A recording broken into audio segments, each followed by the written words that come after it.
എവിടെന്നാണ് തുടങ്ങുന്നത്?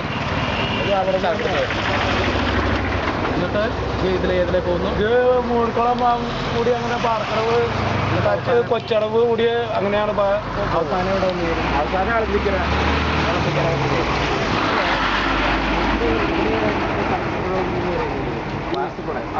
ഈ മലവെള്ളക്കാലത്ത് ഇതിലെ വെള്ളം കടന്നു ഇത് പൊട്ടി ഇവിടെ ചെറിയായിരുന്നു ആദ്യം. അതെ, ചെറ പണ്ട് പോലെ കെട്ടിയിട്ടൊക്കെ ആയിരിക്കും. അത് മഴക്കാലത്ത് പൊട്ടിയിട്ട് ഇതിലെ ഒഴുകും.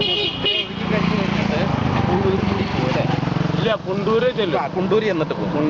കുണ്ടൂര് ചെന്നിട്ട് പിന്നെ അങ്ങോട്ട് പോകും. ആ പാടത്തെ കൂടി ഇങ്ങനെ മൊത്തം ഒഴുകും. എന്നിട്ട് ഏറ്റവും അവസാനം അവിടെ തന്നെ ചെയ്ത് അവസാനിക്കുന്നത് കണക്കടവ് തന്നെ ചെല്ലും. കണക്കടവില് പുഴയിൽ വന്ന് ചെയ്യും. പുഴയിലേക്ക് തന്നെ വരും. പുഴയിൽ കണക്കടവിൽ വെച്ചാണ് ചേരുന്നത്. നമുക്കിതൊന്നും കാണാമായിരുന്നു. ഒന്നും കാണാം.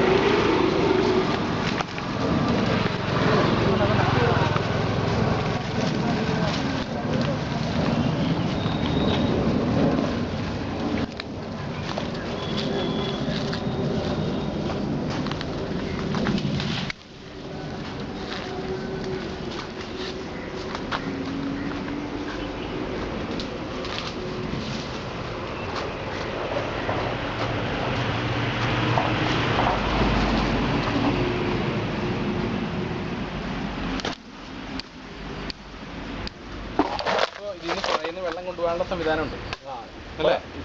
ഇപ്പൊ ആരും അങ്ങനെ ഉപയോഗിക്കില്ല. കനാൽ വെള്ളം വന്ന പിന്നെ ഉപയോഗം വന്നില്ലല്ലോ. അപ്പൊ മുമ്പ് ഇതിലെ ഉപയോഗിച്ചായിരുന്നു. എത്ര വർഷം മുമ്പ് തന്നെ പുഴയിൽ നിന്ന് ഇതിലെ വെള്ളം കൊണ്ടുപോയായിരുന്നു? അത് ഒരു 10-60 വർഷത്തെ പഴക്കമുണ്ടാവും. 60 വർഷത്തെ. അതുപോലെ തന്നെ പുഴയിലേക്ക് അവിടെ നിന്ന് വെള്ളം കൂടുതലുള്ളപ്പോൾ ഇങ്ങോട്ട് ഒഴുകിക്കൊണ്ടിരിക്കും. അപ്പോൾ അത് ഇങ്ങോട്ട് ഒഴുകുന്നുണ്ട്, ഇവിടെ നിന്ന് അങ്ങോട്ടും വെള്ളം അങ്ങോട്ടും ഇങ്ങോട്ടും വരും. ശരി. വർഷക്കാലത്ത് ഇങ്ങോട്ട് വരുമ്പോ ഇത് ഷട്ടർ കത്തിയിടും. ആദ്യം തന്നെ വേനൽക്കാലത്ത് വരുമ്പോ തുറന്നു കളയും. ഈ ഷട്ടർ ഇത് ഇറിഗേഷൻ വകുപ്പോ അതുപോലെ ആരെങ്കിലും ഇതിന്റെ പുഴയുടെ ഡിപ്പാർട്ട്മെന്റ് തന്നെ ഉണ്ടാക്കിയാണതാ. അതെ. ഇവിടെ ആദ്യം ഇതല്ലായിരുന്നു, പറകേട്ടല്ലായിരുന്നു. അത് മാറ്റിയിട്ട് ഇപ്പൊ പണിത് ഇങ്ങനെ ഷട്ടറാക്കിയാണതാ. അത് പറയുമായിരുന്നു ചെറിയ ജോലിക്കാരൊന്നും വെച്ചിട്ടില്ല. ഇല്ല, ഇപ്പൊ ഇല്ല. ആദ്യം ഉണ്ടായിരുന്നു, ഈ വീട്ടുകാരാണ് ചെയ്തിരുന്നത്. അപ്പൊ അത് പിന്നെ അത് എന്താ പ്രശ്നങ്ങളൊക്കെ ഉണ്ടാക്കി ആൾക്കാർ അത് ആരും ഇല്ലാത്ത ഭാഗത്തിലായി. ഓ